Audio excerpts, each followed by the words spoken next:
राजकारणामध्ये येण्याआधी कोणताही कार्यकर्ता हा समाजासाठी काम करणारा असेल आणि मग सामाजिक कार्य करता करता जर तो राजकारणात आला तर तो कितीही मोठ्या पदावर पोचला तरी त्याची समाजाशी जो जोडलेला असतो, त्याचा जो संपूर्ण काम करण्याची जी पद्धत असते ती त्याला राजकारणात उपयोगात येते.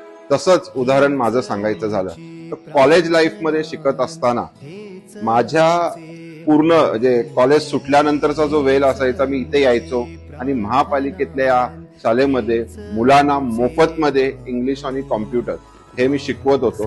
हे मी जवळपास सातत्याने 2 ते 3 वर्ष करत राहिलो. ते करत असताना ऑटोमॅटिकली असं वाटत होतं की जर या विद्यार्थ्यांसाठी मी ज्या गोष्टी करतोय त्यातनं जर मी आणखीन पुढे जर करायचं असेल तर जर राजकारणात गेलो तर नक्कीच या वॉर्डासाठी करू शकेल. आणि तो ध्येय पुढे ठेवून मी राजकारणात गेलो आणि त्याचं राजकारणात आल्यानंतर या शाळेसाठी काहीतरी छान करावा, काहीतरी भव्य करावा अशी मानसिकता होती. निधी अभावी दरवेळी याचं फक्त दुरुस्तीचं काम आपल्याकडनं करण्यात येत होतं, परंतु याला भव्य निधी मिळावी यासाठी माननीय आमचे नेते रवींद्रजी चव्हाण साहेब यांच्याकडे मागणी केली आणि त्यांनी संपूर्ण शाळेला आवश्यक तशी निधी उपलब्ध करून दिली. ही निधी एवढी दिली की संपूर्ण शाळेचा स्ट्रक्चर हा कम्प्लिटली मेकओव्हर झाला.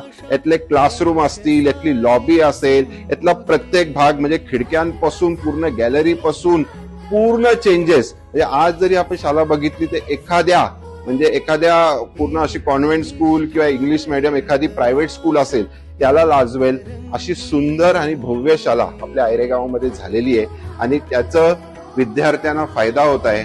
आणि आयरे गावात जवळपास 160 ते 170 विद्यार्थी या शाळेमध्ये शिकत आहेत आणि त्या विद्यार्थ्यांना आणखीन इथे आयरे गावामध्ये व्यवस्था व्हावी, त्यामुळे पुढे जाऊन आपण ही शाळा 10वी पर्यंत कशी याला मान्यता मिळेल याचा आपण प्रयत्न करत आहोत.